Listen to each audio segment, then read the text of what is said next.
When you're solving kinematic equation problems, there's only 6 things that you can possibly have. There's 4 variables, which are velocity, distance, acceleration, and time.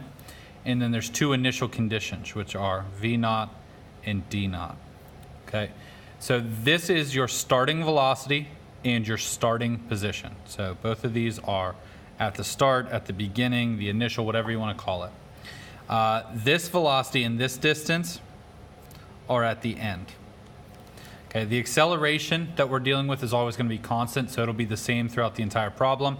And the time that we're dealing with is the time of the entire problem, so that'll be any time that's directly given to you in the question.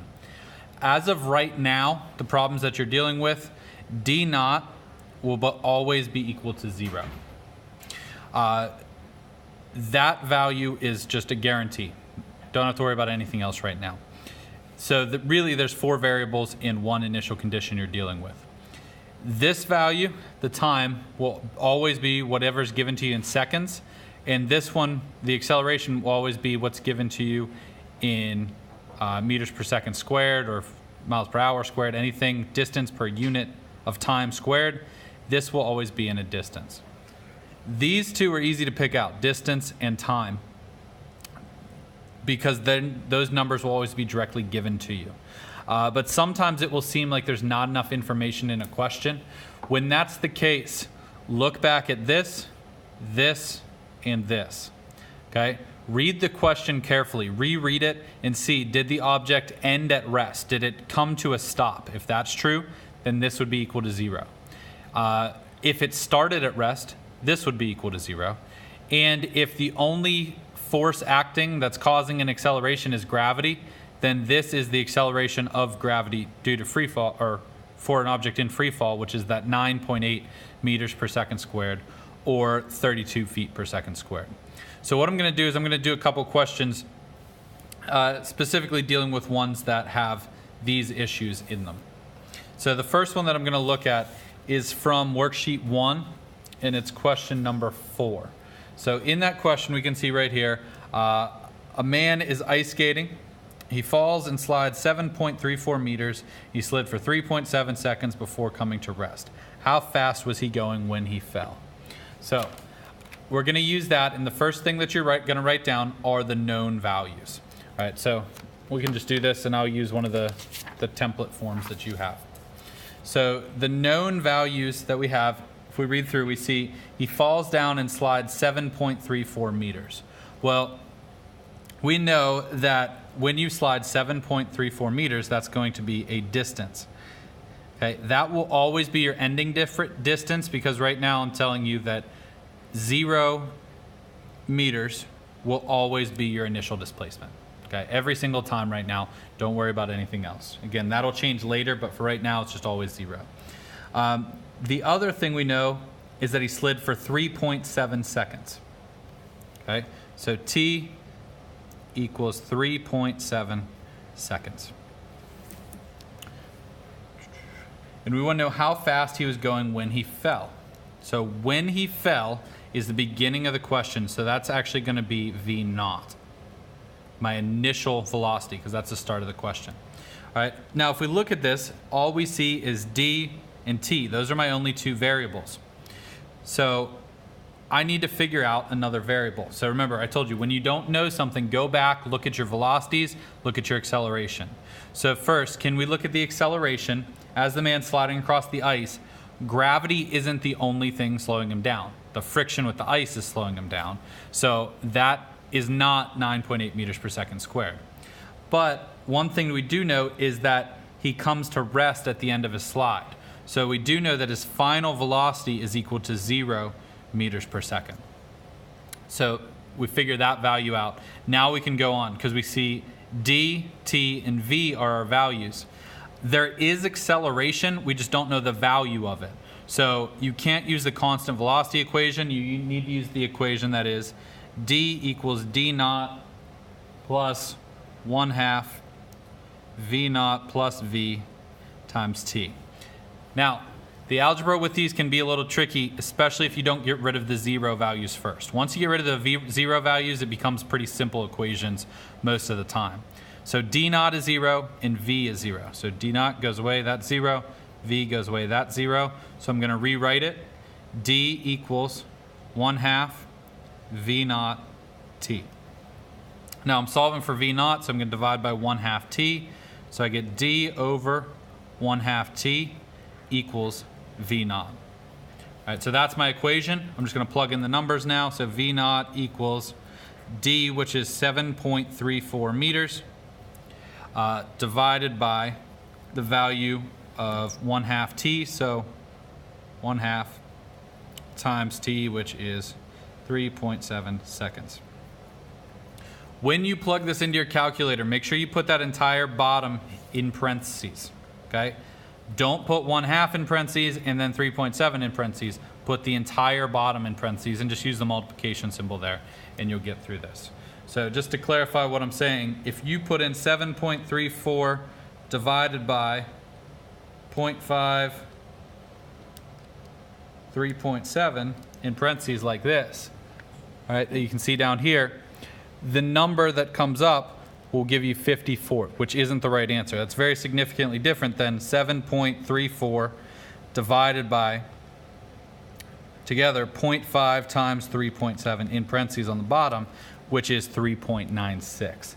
Right? And that 3.96, or round it up to 3.97 is your final answer. So it'd be 3.97 meters per second. It's something that is slowing down, so anytime you're slowing down, start with positive velocity, go to 0. Negative slope, so it goes there. Well, that was positive to 0. Started at the origin, went towards the positive and got slower, so my dot should get closer together like that. All right, one more that I'll do is I'm going to do number 5 on worksheet 2. So if we look at this, it's the one about a boy jumping in the air and we want to find the velocity. So if I go through and read this, the only value that I actually see as a number written down is d equals 1 meter. And what I'm trying to find is what velocity he would need to have to leave the ground. Well, if you think about somebody jumping, when they leave the ground, that's the start of the question. And then they're going to go up into the air and stop at the highest point, which was 1 meter up in the air. So what you're actually solving for here is v naught. Okay. Now, this looks very daunting because you're missing a lot of things, but go back and think about what you know in those values that I told you to look at. So 1, d naught is always 0.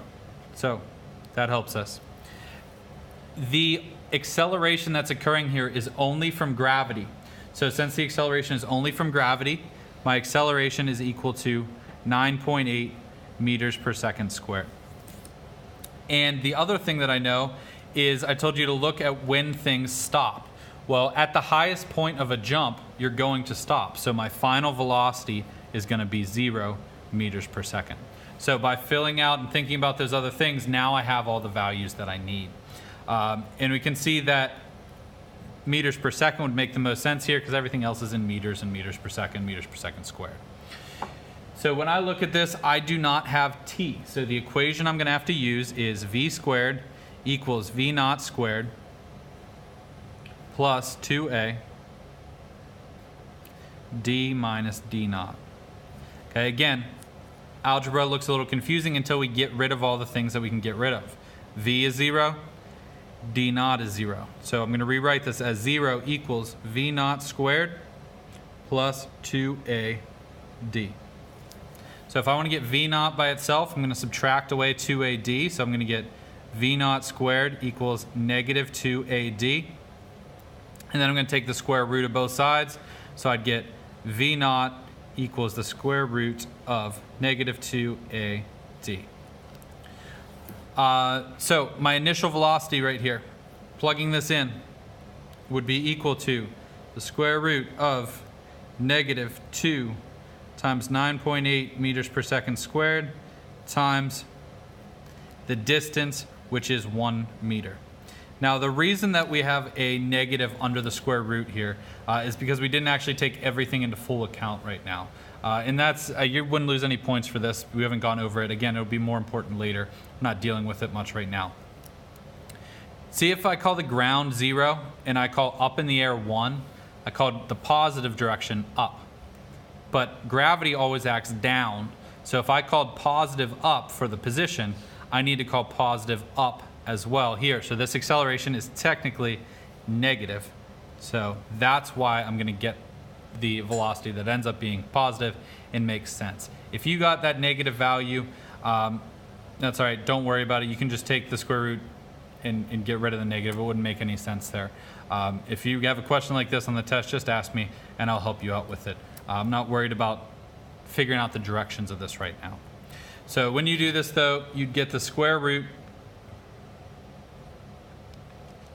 of 2 or negative 2 times negative 9.8 times 1, which ends up being 4.43 meters per second. Right, and then this is an object, again, that is slowing down. It started with initial velocity, slowed down. So all my graphs will look the same as they did for the last question. And really, when you do these graphs, there's only 3 options. There is slowing down, like we've seen on these two. If something's speeding up from rest, it's going to look like this.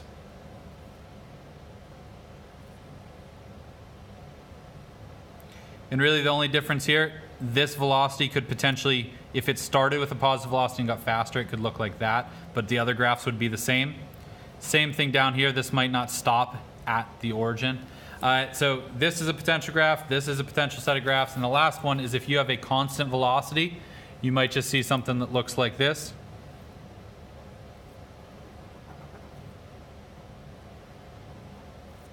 And then the dots would be evenly spread out here. But really, those are the only 3 options with these sets of numbers because we're always calling D naught 0.